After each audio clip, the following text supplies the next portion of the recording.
ನಮಸ್ಕಾರ ಎಲ್ಲರಿಗೂ ನಮ್ಮ ಶಶಿ ಮನೆ ಊಟ ಚಾನೆಲ್ಗೆ ಸ್ವಾಗತ. ಈಗ ನಾವು ಉತ್ತರ ಕರ್ನಾಟಕ ಸ್ಪೆಷಲ್ ಮೆಣಸಿನಕಾಯಿ ಬಜ್ಜಿನ ಹೇಗೆ ಮಾಡೋದಂತ ನೋಡೋಣ. ನಾನು ಈ ಥರ ಮೆಣಸಿನಕಾಯಿನ ತಗೊಂಡಿನಿ. ಇವನ್ನ ಈ ಥರ ಉದ್ದುದ್ಗೆ ಕಟ್ ಮಾಡ್ಕೋಬೇಕು. ಈ ಮೆಣಸಿನಕಾಯಿ ಬಜ್ಜಿ ಉತ್ತರ ಕರ್ನಾಟಕದಲ್ಲಿ ತುಂಬಾನೇ ಸ್ಪೆಷಲ್ಲು.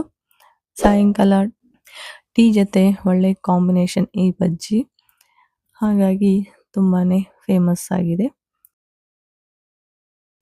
ಯಾರೆಲ್ಲ ಇನ್ನೂ ನಮ್ಮ ಚಾನಲ್ಗೆ ಸಬ್ಸ್ಕ್ರೈಬ್ ಮಾಡಿಲ್ವೋ ಸಬ್ಸ್ಕ್ರೈಬ್ ಮಾಡಿ ಮತ್ತು ಬೆಲ್ ಐಕಾನ್ನ ಆನ್ ಮಾಡಿ. ನಮ್ಮ ಎಲ್ಲ ವಿಡಿಯೋಗಳು ನಿಮಗೆ ತಲುಪುತ್ತವೆ. ಈ ಥರ ಎಲ್ಲಾನು ಕಟ್ ಮಾಡಿ ಇಟ್ಕೋಬೇಕು. ಆಮೇಲೆ ಇದಕ್ಕೆ 1 ಸ್ಪೂನ್ ಜೀರಿಗೆ ಪುಡಿ ತಗೊಂಡಿನಿ, ಸಣ್ಣದಾಗಿ ಪುಡಿ ಮಾಡ್ಕೊಂಡಿರೋದು. ಅದಕ್ಕೆ 1/4 ಚಮಚ ಉಪ್ಪು ಹಾಕ್ತಾ ಇದ್ದೀನಿ. ಜಾಸ್ತಿ ಉಪ್ಪು ಹಾಕಿದರೆ ಅವು ನೀರು ಬಿಡುತ್ತೆ ಮೆಣಸಿನ್ಕಾಯಲ್ಲಿ.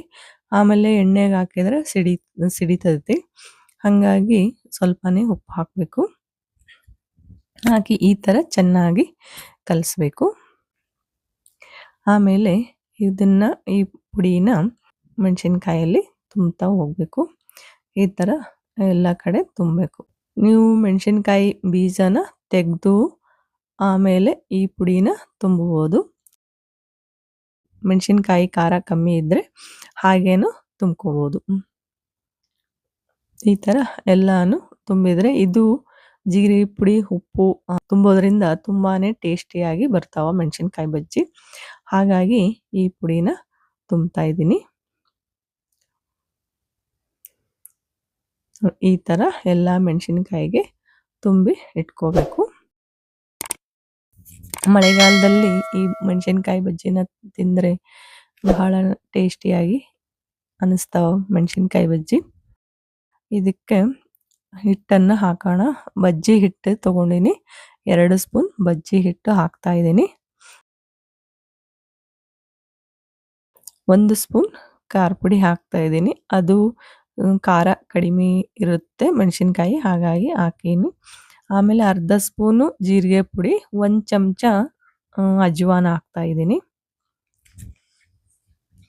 ಆಮೇಲೆ ಚಿಟಿಗೆ ಸೋಡಾ ಹಾಕೀನಿ. ಆಮೇಲೆ 1 ಸ್ಪೂನ್ ಉಪ್ಪು ಹಾಕ್ತಾ ಇದ್ದೀನಿ. ಇದು ಉಪ್ಪು ಜಾಸ್ತಿ ಬೇಕಾಗುತ್ತೆ. ಎಣ್ಣೆಯಲ್ಲಿ ಫ್ರೈ ಮಾಡೋದ್ರಿಂದ ಉಪ್ಪು ಜಾಸ್ತಿನೇ ಬೇಕಾಗುತ್ತೆ. ಹಾಗಾಗಿ 1 ಚಮಚ ಹಾಕೀನಿ. ಮತ್ತೆ ನೀವು ನೋಡಿ ಹಾಕ್ಬೋದು, ಕಡಿಮೆ ಬೇಕಾದ್ರೂ ಹಾಕ್ಬೋದು.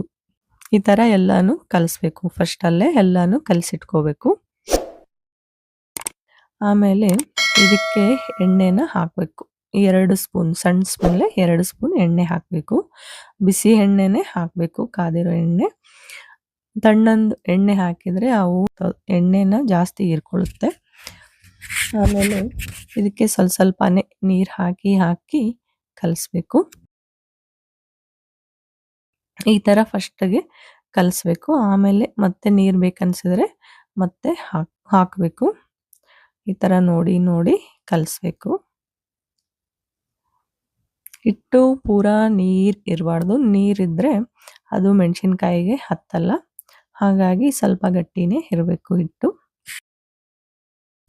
ಈ ಥರ ಸ್ವಲ್ಪ ನೀರು ಹಾಕಿ ಕಲಿಸ್ಬೇಕು. ಹಿಟ್ಟು ಎಷ್ಟು ಚೆನ್ನಾಗಿ ಕಲಿಸ್ತೀವಿ ಅಷ್ಟು ಟೇಸ್ಟಿಯಾಗಿ, ಅಂದರೆ ಹಿಟ್ಟು ಬಜ್ಜಿ ಗಟ್ಟಿ ಆಗಲ್ಲ, ಸ್ಮೂತ್ ಆಗ್ತಾವ ಬಜ್ಜಿ, ಸ್ಮೂತ್ ಆಗ್ತಾವ. ನೋಡಿ ಇಷ್ಟ ಆಗಬೇಕು. ಈ ಥರ ಗಟ್ಟಿ ಇರಬೇಕು ಹಿಟ್ಟು, ಅಂದರೆ ಬಜ್ಜಿ ಚೆನ್ನಾಗಿ ಆಗ್ತಾವ. ಈಗ ಇದನ್ನ ಮೆಣಸಿನ್ಕಾಯಿ ತಗೊಂಡು ಈಗ ಇದಕ್ಕೆ ಹಾಕಿ ಫ್ರೈ ಮಾಡೋಣ. ನೋಡಿ ಈ ಥರ ಹಾಕಬೇಕು. ಅದು ಕಟ್ ಮಾಡಿರ್ತೀವಲ್ವ ಅದು ಒಳಗಡೆ ಹೋಗಬೇಕು. ಈಗ ಚೆನ್ನಾಗಿ ಫ್ರೈ ಆಗಬೇಕು. 2 ಕಡೆ ಚೆನ್ನಾಗಿ ಫ್ರೈ ಆಗಬೇಕು. ಈ ಥರ ಕಲರ್ ಬರೋ ತನಕ ಫ್ರೈ ಮಾಡಬೇಕು. ನೋಡಿ ಎಷ್ಟು ಚೆನ್ನಾಗಿ ಬಂದಿವೆ ಮೆಣಸಿನ್ಕಾಯಿ ಬಜ್ಜಿ. ಇವನ್ನೊಂದ್ಸಲ ತಪ್ಪದೆ ಟ್ರೈ ಮಾಡಿ ಹೇಗಾಯ್ತು ಅಂತ ನನಗೆ ಕಾಮೆಂಟಲ್ಲಿ ತಿಳಿಸಿ. ಈಗ ಇನ್ನೊಂದು ಸಲ ಹಾಕಿ ತೋರಿಸ್ತಾ ಇದ್ದೀನಿ.